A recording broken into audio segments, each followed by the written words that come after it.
Pega o teu evangelho, por favor. Evangelho de Lucas, capítulo 2. O maior acontecimento da história da humanidade. Acharam? Evangelho de Lucas, capítulo 2. Vamos ler o versículo 12. E isto vos será por sinal. Achareis o menino envolto em panos e deitado numa manjedoura. Amém?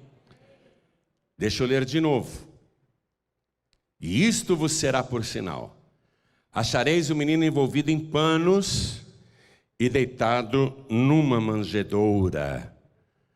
Agora eu leio mais uma vez e você que está comigo aqui na sede nacional da Paz e Vida, repete em seguida. Vamos lá. E isto... Vamos lá. E isto... Deixa eu convidar quem está assistindo pela TV ou pela internet a repetir também. Vamos lá. E isto vos será por sinal. Achareis o menino envolto em panos e deitado numa manjedoura. Amém? Você crê na palavra de Deus? Então desocupe as mãos e dê para ela a melhor salva de palmas da tua vida. E enquanto você aplaude, abra a tua boca, levante os olhos aos céus e glorifique a Deus. Diga glória, glória, glória ao teu nome, Senhor. Comece a glorificar, vai glorificando. Não pare as palmas. Pai querido e Deus amado, o maior acontecimento da história da humanidade. O Senhor desceu do céu e nasceu como um de nós, da mesma maneira que nós nascemos, gerado no útero de uma mulher. Coisa maravilhosa, mas queremos entender com mais profundidade, queremos a revelação da tua palavra. Então vem com teu espírito, tome a boca do pregador, tome os lábios do mensageiro, envia a tua palavra com poder e autoridade, e que a tua palavra vá, percorra toda a terra e prospere naquilo para o qual está sendo enviada, em nome do Senhor Jesus. Diga amém, Jesus. Poder se assentar. O nascimento do próprio Deus aqui na terra foi profetizado desde o jardim do Éden. Sabia disso? Quando Deus, repreendendo Satanás que estava na serpente, disse: vou colocar amizade entre você e a semente da mulher. Semente da mulher.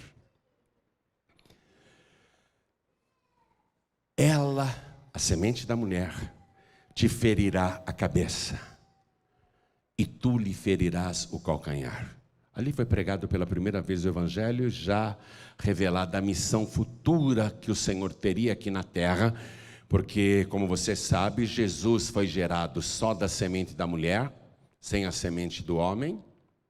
Ele não teve pai humano, não teve o DNA de um homem, só o da mulher. E ele foi gerado pelo Espírito Santo de Deus, com a missão de esmagar a cabeça da serpente original, que é Satanás, mas ele seria ferido no calcanhar, como de fato foi.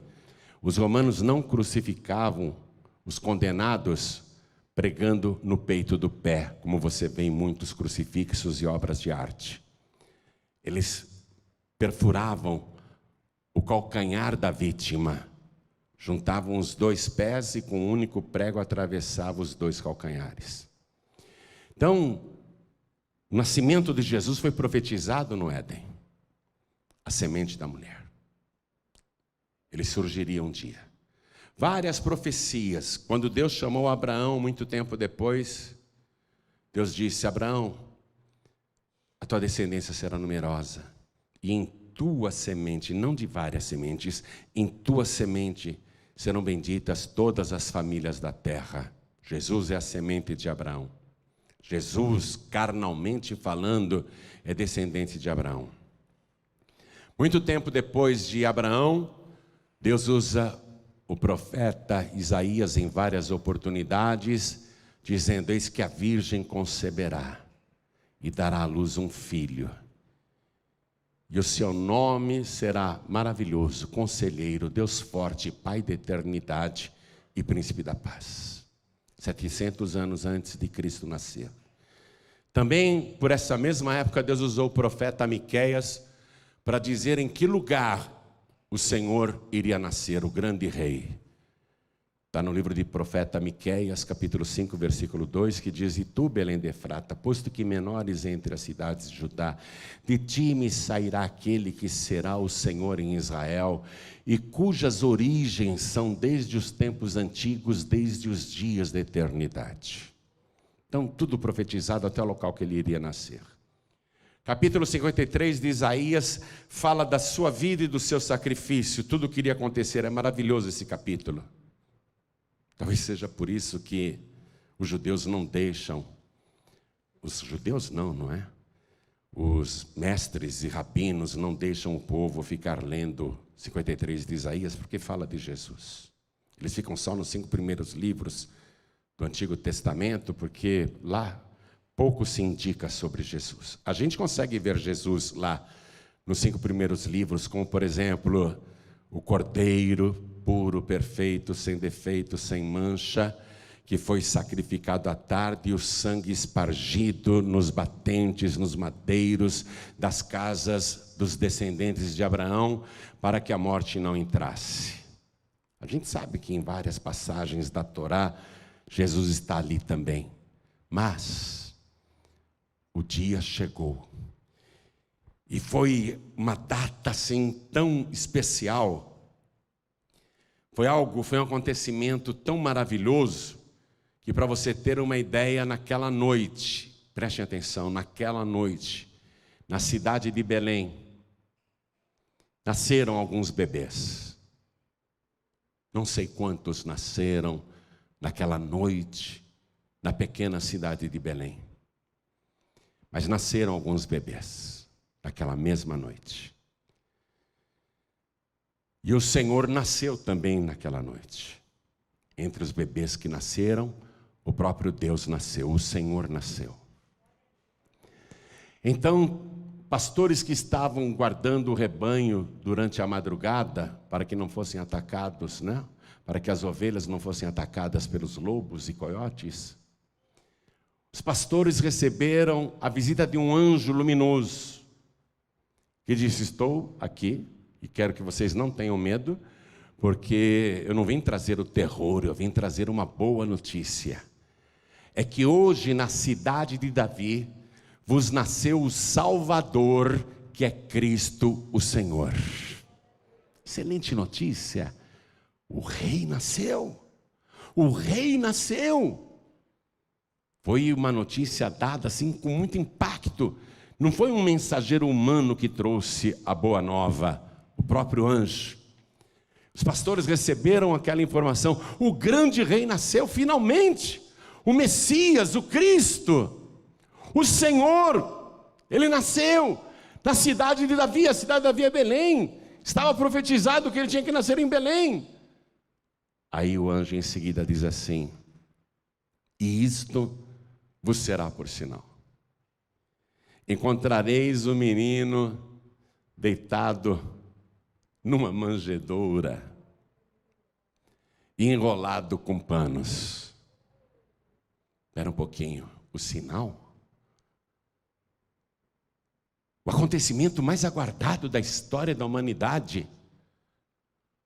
O grande rei, o Senhor dos senhores, nasce, e não é num palácio, nem na maior cidade de Israel, que era Jerusalém, a capital do país. Nasce na menor cidade de Israel, Belém, insignificante. Todo mundo saía de Belém porque ali não tinha futuro. O próprio José, que era de Belém, ele foi para Galiléia, porque lá tinha comércio, lá tinha artesanato. Ele foi ganhar a vida como carpinteiro na Galiléia, em Nazaré. Mas quando chegou a época de alistar-se, o recenseamento exigia que ele fosse para a cidade onde nasceu, onde estava o seu registro de nascimento. Por isso que voltou para Belém. E levou a esposa grávida, e lá Jesus nasceu para cumprir a profecia. Então, o grande rei nasce, e não é num palácio, e não está num berço de um rei, num berço de ouro, cercado de criados, de súditos. Espera um pouquinho. É glorioso ver o anjo, a notícia celestial, uma mensagem impactante que traz alegria. Mas ele está numa manjedoura. Manjedoura. Aquele recipiente de madeira que o dono do boi, da vaca, das ovelhas, coloca a ração, a comida, para o gado comer,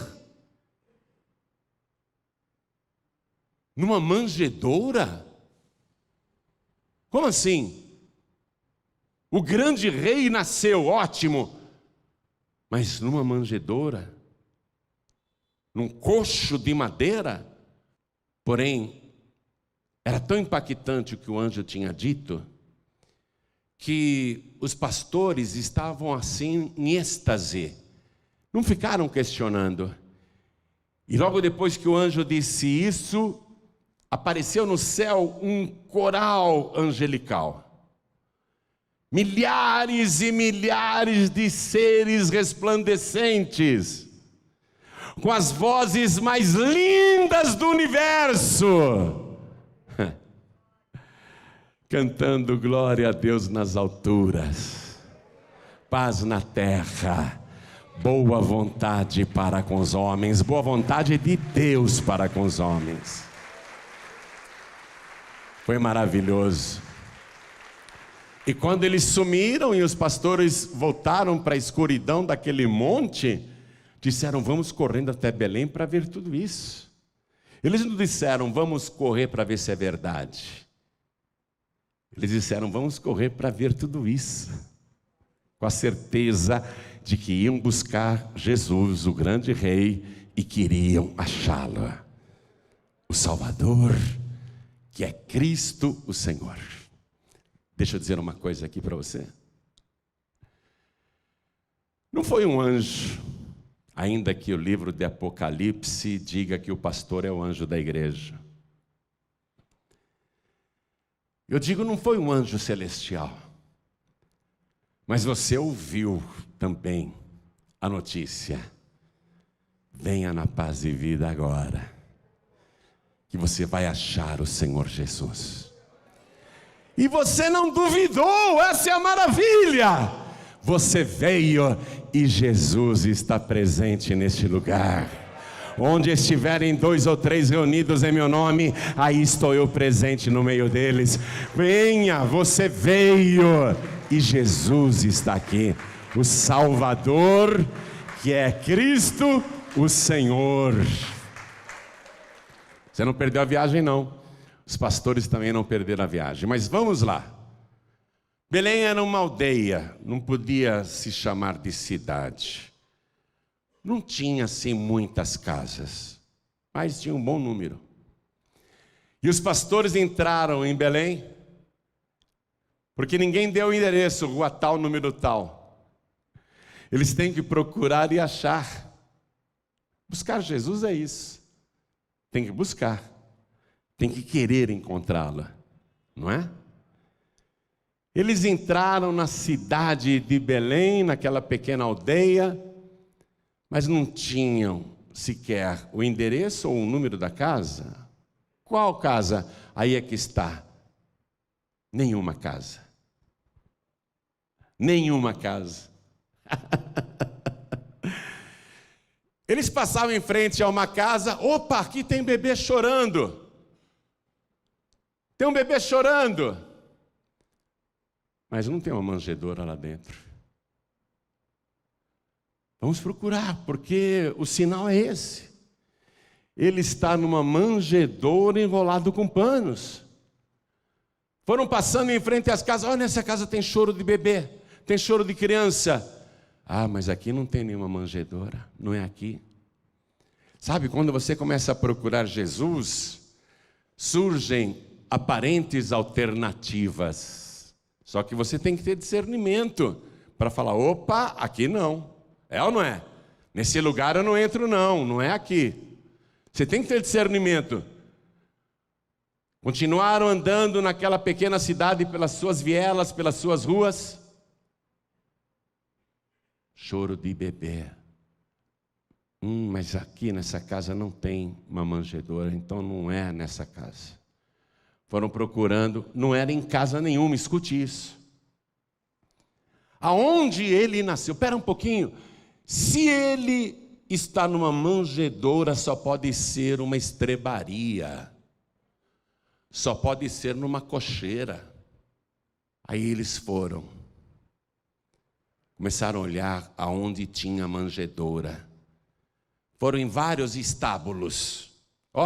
Vários galpões. Mas esse galpão, apesar de ter manjedoura, não tem o Salvador que é Cristo Senhor. Foram olhando em vários galpões e estábulos, estrebarias. Tem manjedoura, mas não tem o Salvador que é Cristo Senhor. Você está entendendo isso? O anjo disse, achareis o menino. Achareis, tem que procurar até achar. Graças a Deus você achou, não? Chegou no lugar certo, hein? Finalmente eles chegaram também, era uma estrebaria.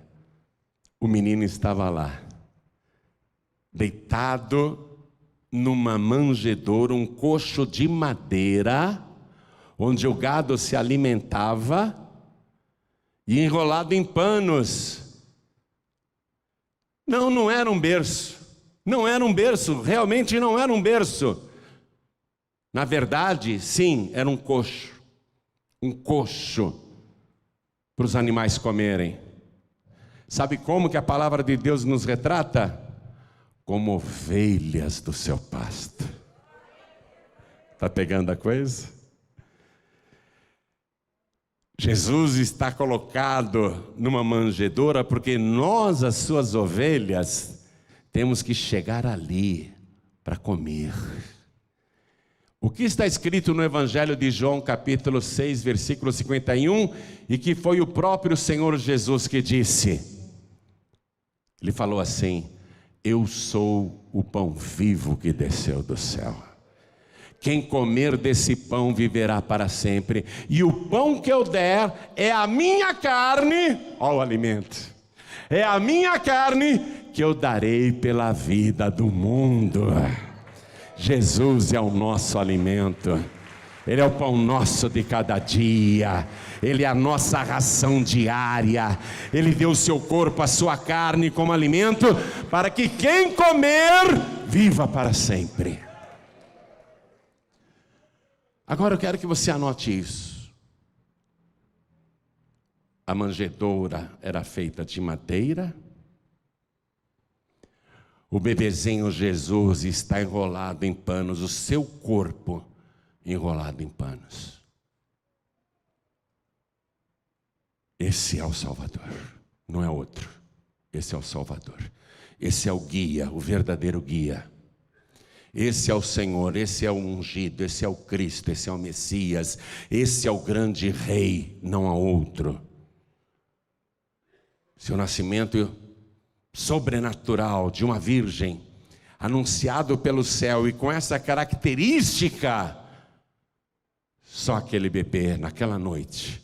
Atenção, alguns bebês nasceram em Belém naquela noite, mas só ele estava numa manjedoura e enrolado com panos. O que você vê naquela manjedoura? Madeira e panos. Ele, o pão da vida, ele é o alimento do mundo. Aí Jesus Cristo é levado para Nazaré, onde ele cresce, ajudando o seu pai adotivo, o José. que o assume como filho, sabendo que não é. E ensina o ofício para o menino. Com que ele vai trabalhar? Madeira. Madeira. E a vida toda, do nascimento até os 30 anos de idade, ligada no madeiro. E aí, você já conhece a história. Ele vai ser preso 3 anos e meio depois, e com 33 anos e meio de idade, crucificado, morrendo no lugar dos pecadores, começando por Barrabás. Aquela cruz no meio pertencia a Barrabás e a todos os pecadores. O profeta Isaías, no capítulo 53, diz que com os malfeitores ele foi contado. 1, 2, 3 cruzes, 2 bandidos de cada lado, e ele inocente morrendo no meio como se fosse um pecador. Pregado aonde? Pregado aonde? No madeiro. E ele vai agonizar lá no madeiro das 9 horas da manhã até as 3 da tarde, quando entrega o Espírito e morre. Morre na sexta-feira, às 3 horas da tarde. Os judeus até hoje contam o início do dia, não à meia-noite, a 0 hora como nós. Eles contam o início do dia quando o sol se põe. Engraçado isso, não é? Quando o sol se põe, acabou a sexta-feira e começou o novo dia. A 0 hora para eles é para nós às 6 horas da tarde. É assim que funciona. Jesus morreu na sexta-feira, 3 horas da tarde. Mas o cadáver dele não poderia continuar ali no madeiro, porque no livro de Deuteronômio, no capítulo 21, versículo 22, está escrito, e Deus mandou isso: o cadáver de quem foi pendurado no madeiro não pode ficar a noite inteira lá. Tem que ser sepultado no mesmo dia, porque o morto no madeiro é meu maldito. Está escrito lá. É maldito de Deus. Jesus se fez maldito e levou as nossas maldições.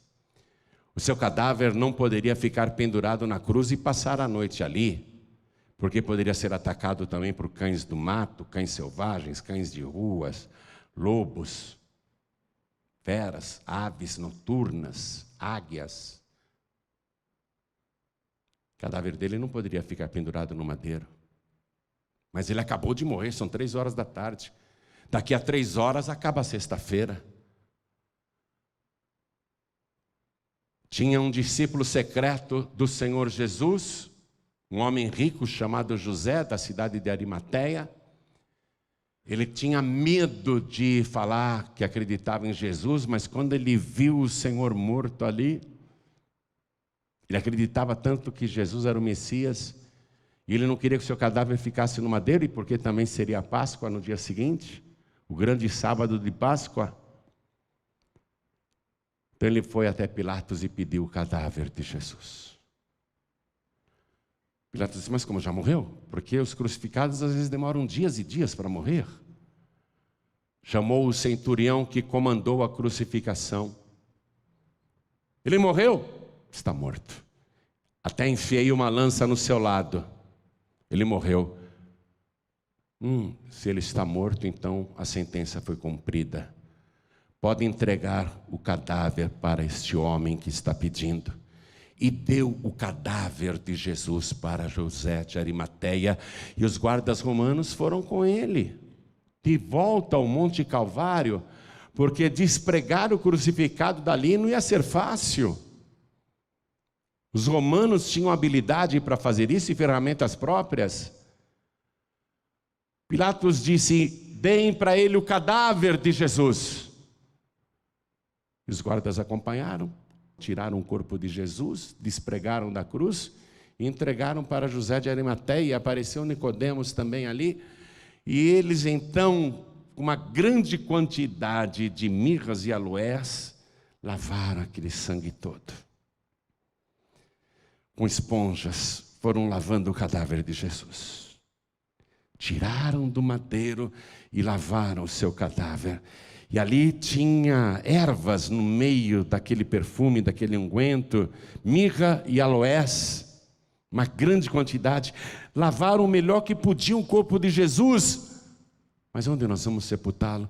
José de Arimateia disse: eu tenho um sepulcro aqui perto que eu cavei na rocha para mim mesmo, nunca foi usado, eu vou entregar o meu sepulcro para Jesus. E ele deu para Jesus, que era um defunto que não tinha nem onde cair morto.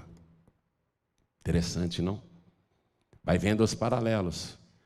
Quando ele nasceu, por que ele estava no estábulo? Porque não havia lugar para eles no hotel, na estalagem. Por que ele vai ser sepultado num túmulo doado? Porque a vida toda ele não se preocupou com uma sepultura. E por que ele não se preocupou com a sepultura? Porque a sepultura não poderia detê-la. Antes de morrer na cruz, ele profetizou: nós vamos para Jerusalém, o Filho do Homem vai ser preso, vai ser cuspido, escarrado, torturado, condenado à morte, crucificado, morto, mas no terceiro dia ressuscitará. Não se preocupou com a morte, não, porque ele é a vida. Eu sou a ressurreição e a vida. Mas José de Arimateia nem sabia com certeza se ele iria ressuscitar. Então eles pegaram, depois de lavar o corpo de Jesus bem e perfumá-lo bastante, o melhor que podiam, enrolaram o seu cadáver em panos. Vamos comigo no Evangelho de João. Evangelho de João agora, vamos lá, capítulo 19. Isso é muito importante. Versículo 40. A revelação da palavra, os paralelos da palavra. Tomaram, pois, o corpo de Jesus e o envolveram em lençóis com as especiarias, como os judeus costumavam fazer na preparação para o sepulcro. Tomaram o corpo de Jesus e o envolveram em panos. Faça agora o paralelo. Quando ele nasceu, foi enrolado em... E quando ele morreu, foi enrolado em... Quando ele nasceu, o seu berço era de madeira. E quando ele morreu... Vamos dizer que aquilo era o quê? Aquela cruz, meu Deus. Não era um berço. Não era uma cama. Mas era de madeira. É impressionante. Do nascimento à morte, a vida de Jesus ligada ao madeiro. Quando ele carregava a cruz ainda em Jerusalém, rumo ao monte Gólgota, as mulheres choravam e batiam no peito. Coitado, coitado, ele não merecia.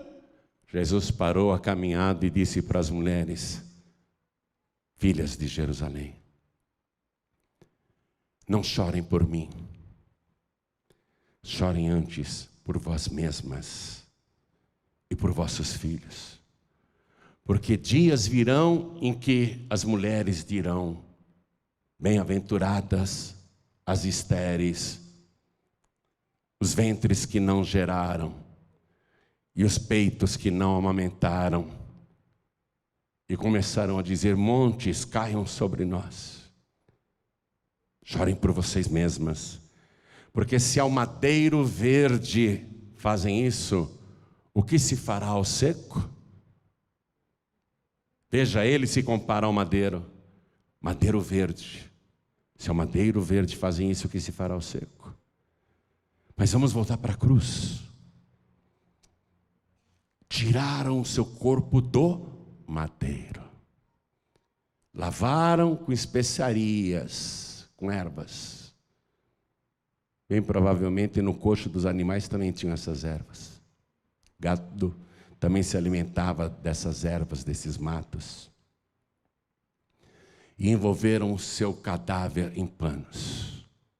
E carregaram Jesus morto.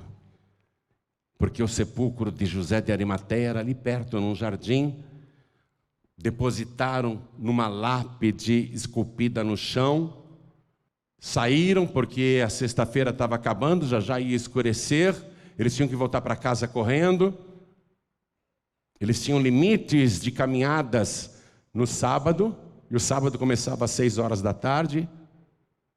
Naquela sexta-feira, com o pôr do sol.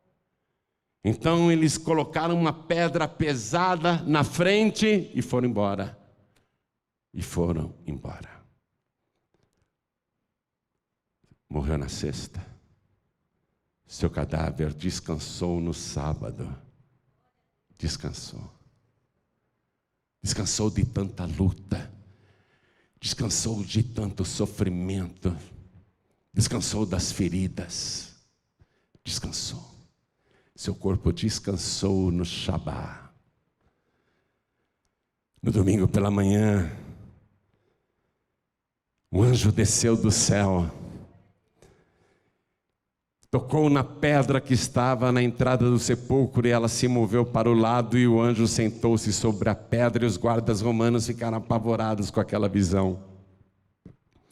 Anjos estavam no seu nascimento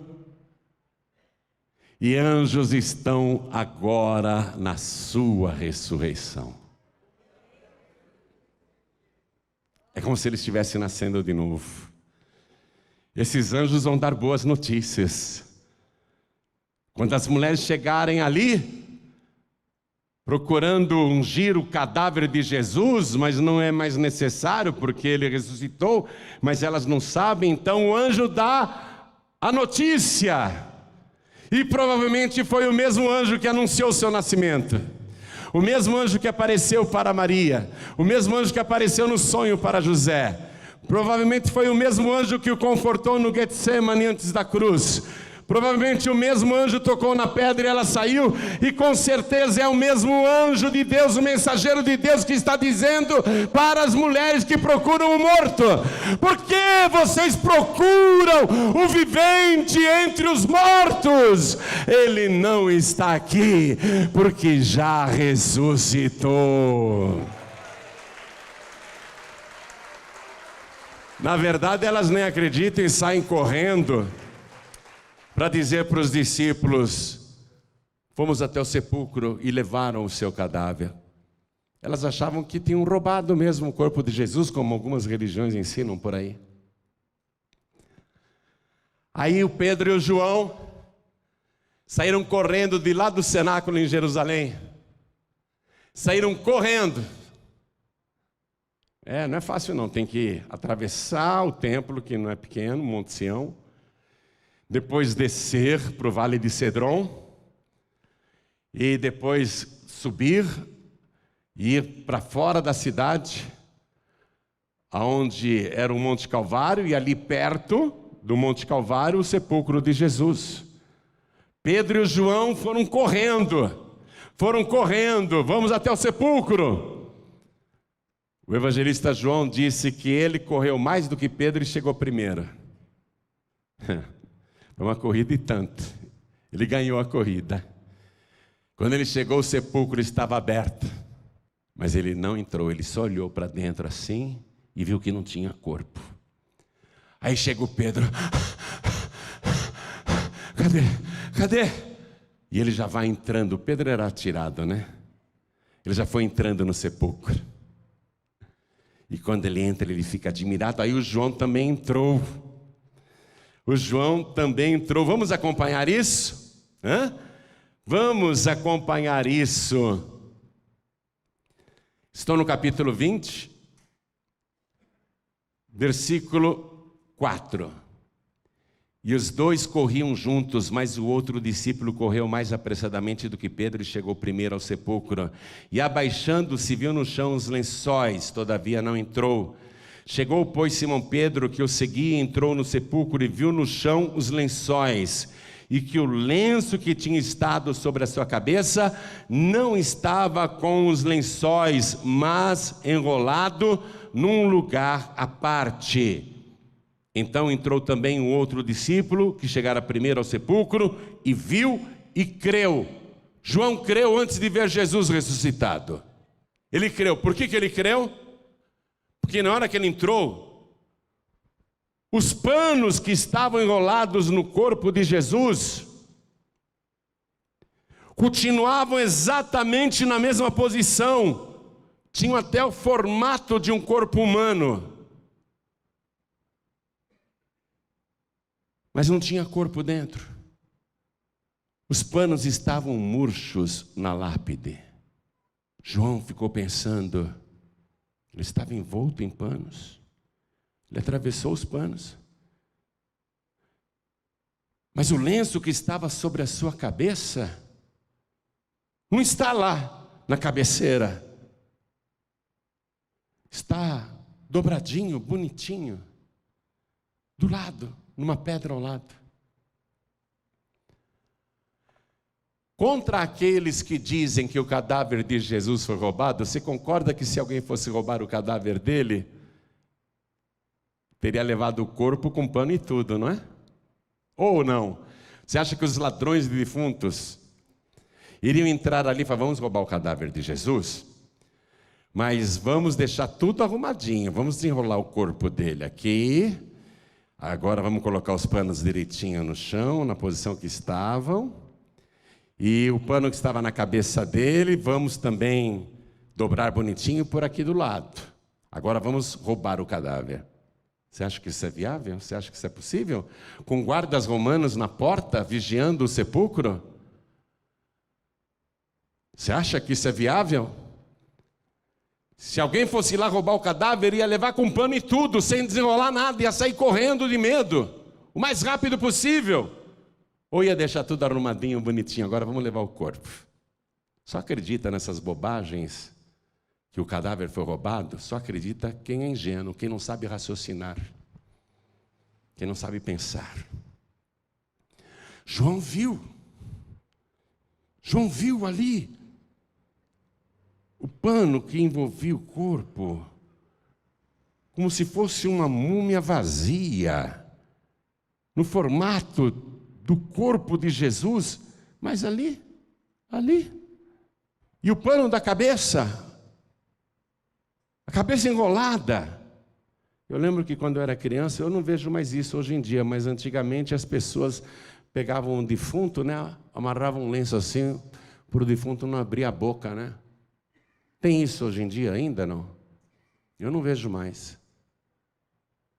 Mas amarraram Jesus, o rosto, mas o pano estava lá.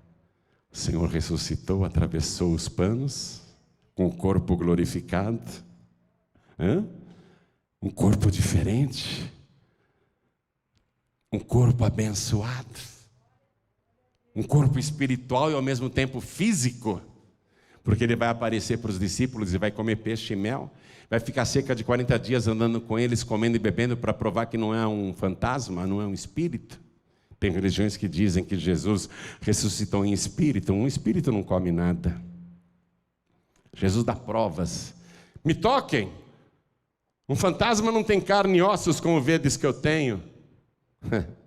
Não sei como tem gente que acredita nessas religiões. Eu não sei o que você faz numa igreja dessa, numa seita dessa, vamos melhor dizendo, que afirma que Jesus, primeiro o seu cadáver foi roubado, depois que ele não ressuscitou em carne e ossos, não, que ele ressuscitou em espírito. Não sei como é que você continua no ensinamento desse. Pensa um pouquinho, vai em busca da verdade. João viu e creu. Ele viu e creu. Ele foi muito bem-aventurado. Jesus falou isso para Tomé.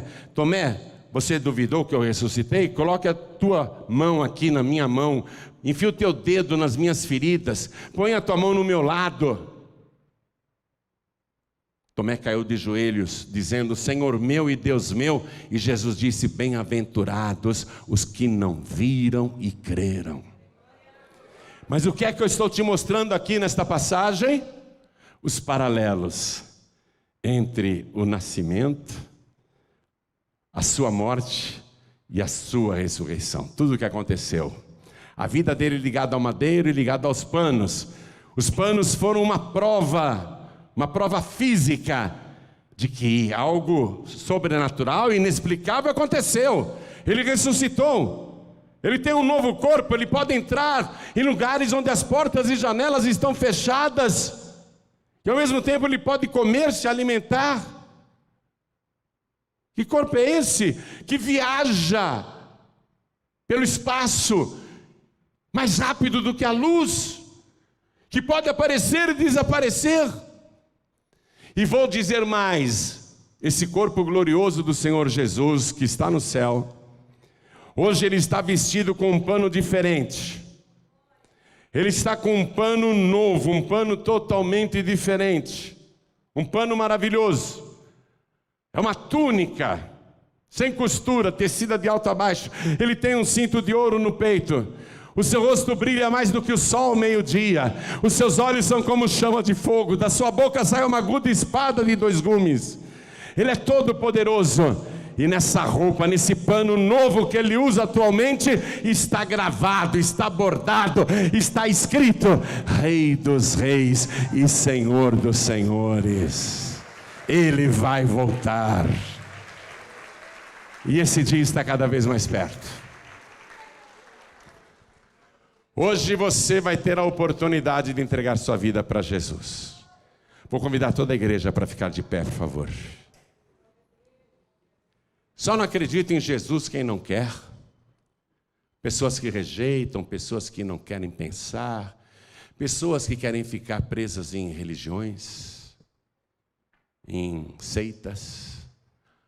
Ah, porque o meu avô era assim, meu pai era assim, eu também sou. E a pessoa fica jogando a sua salvação fora. Porque a mensagem do anjo, quando ele nasceu, foi bem clara. Hoje vos nasceu o Salvador, que é Cristo, o Senhor. Não tem outro Senhor, não tem outro Rei e não tem outro Salvador.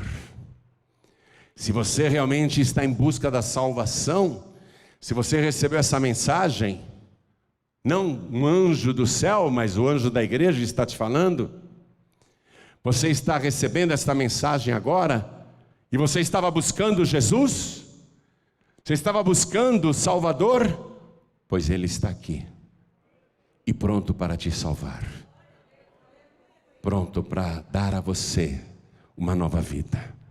Ele morreu no teu lugar, padeceu tudo o que eu e você deveríamos ter padecido, mas Ele padeceu no nosso lugar, para ser o nosso Salvador. Se você acreditar nisso, se você crer em Jesus e recebê-lo como único, suficiente, exclusivo e eterno Salvador, Ele vai perdoar todos os seus pecados. Porque o sangue de Jesus nos purifica de todo pecado. O sangue que Ele verteu no madeiro, o sangue nos purifica.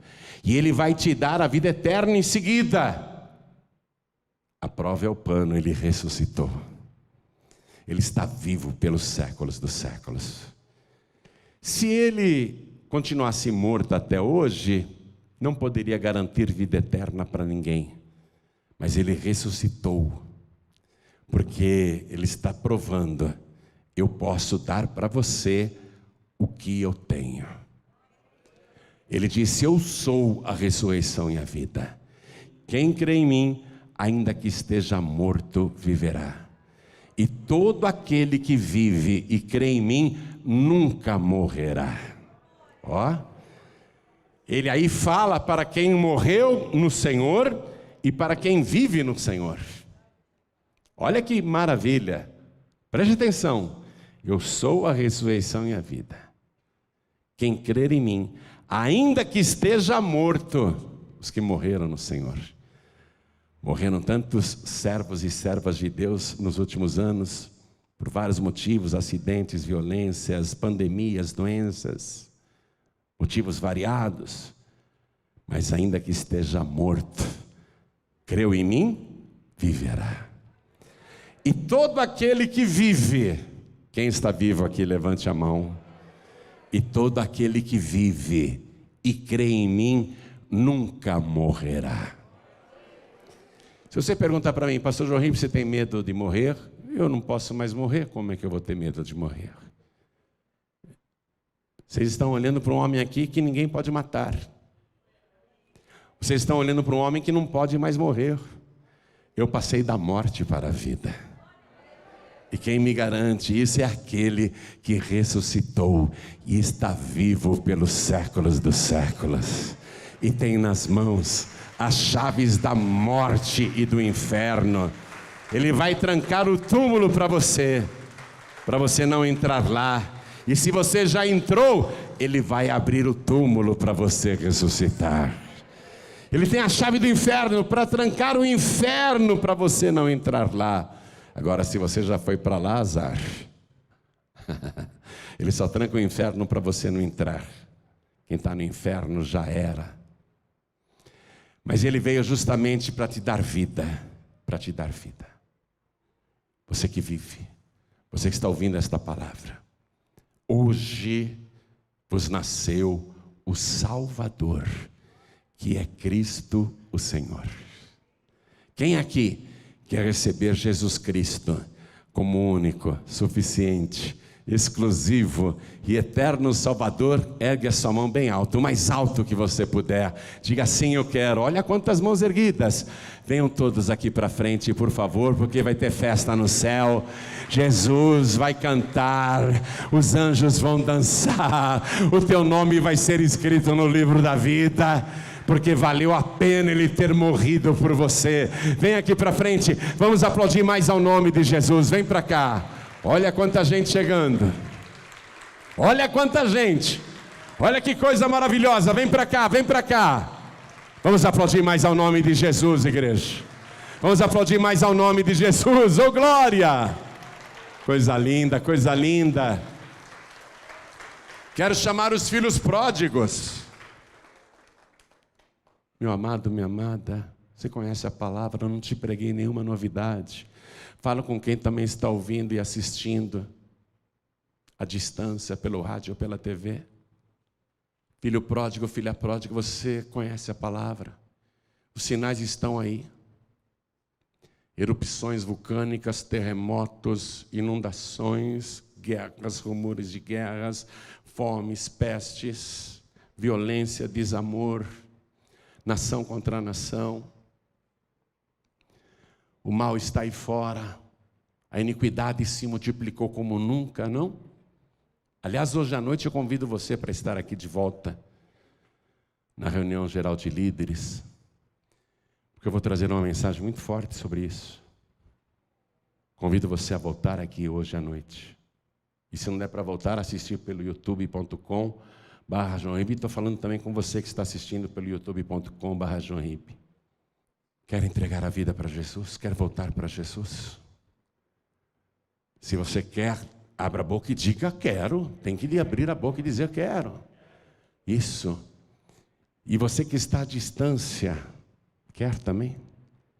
Se possível, se ajoelhe ao lado do teu rádio, ao lado do teu televisor, ao lado do teu computador. Se você estiver ouvindo esta mensagem em trânsito, está dirigindo ou está dentro de uma condução, está ouvindo a mensagem em trânsito, mas quer entregar a vida para Jesus, quer voltar para Jesus, eu sei que não dá para se ajoelhar nessas condições, mas coloque a mão sobre o teu peito, porque nós vamos orar. Amém? Vamos nos ajoelhar diante do altar. Filho pródigo e filha pródiga, corre para cá. Corre para cá porque Jesus está voltando. Corre para cá, filho pródigo. Corre para cá, filha pródiga. Está vindo, né? Vamos aplaudir ao nome de Jesus. Corre para cá, filho pródigo. Escape, escape enquanto dá tempo. Escape enquanto dá tempo. Glórias a Deus, está vindo mais. Vamos aplaudir mais ao nome do Senhor. Glórias a Deus. Coloque a mão assim sobre o teu peito e ore comigo. Meu Deus e meu Pai, eu aprendi agora que o Senhor viveu para mim, desde o começo até o fim, A mensagem é a mesma. A tua vida no madeiro para ser o meu Salvador. Eu aprendi isso agora. E eu te recebo como meu único, suficiente, exclusivo e eterno Salvador para todo sempre. Amém. Continua em espírito, deixa eu orar.